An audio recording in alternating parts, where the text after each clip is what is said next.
univers exogène de conteurs qui s'élisent. Aujourd'hui, je vais vous faire un résumé du début d'une de mes campagnes dans les terres d'Amarande. C'est une partie solo qui peut parfois croiser le personnage d'un autre joueur.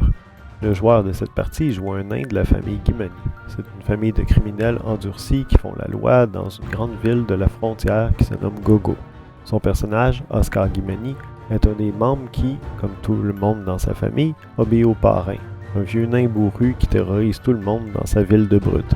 Il faut noter que tous les Guimani portent un gun, soit un pistolet, un mousquet ou un tromblon, et qu'ils se réservent le droit de faire ce qui leur plaît dans cette ville.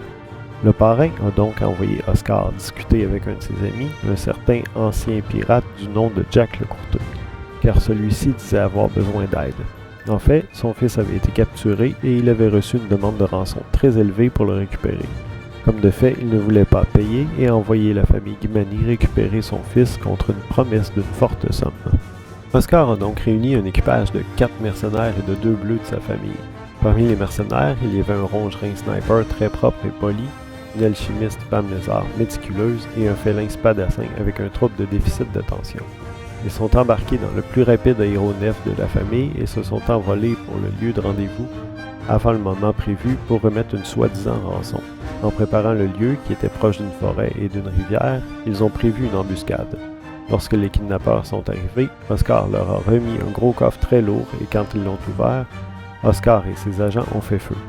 C'est alors qu'un aéronef de guerre est sorti de derrière les collines et qu'ils ont compris que l'enfant de Jack n'était qu'un appât. Le réel intérêt était de voler un aéronef et de se venger de Jack. Ils ont alors pris la fuite en prenant soin de ramener l'enfant, qui était en fait une marionnette animée. Si les dés n'avaient pas été du côté d'Oscar et de sa bande pendant toute cette scène, ça aurait donné une finale très différente. Mais Oscar, étant un opportuniste et un bon négociateur, il aurait probablement survécu. L'inspiration pour ce scénario venait d'Airship Pirate, mais pour la suite, je n'ai pas eu besoin d'aucun scénario d'inspiration. Encore besoin d'XP? L'enveloppe 2, puis de toi de mention de bienveillance si tu aimes, une d'agressivité si tu détestes, et si tu commentes, ajoute-toi de mention d'astuce et de fierté.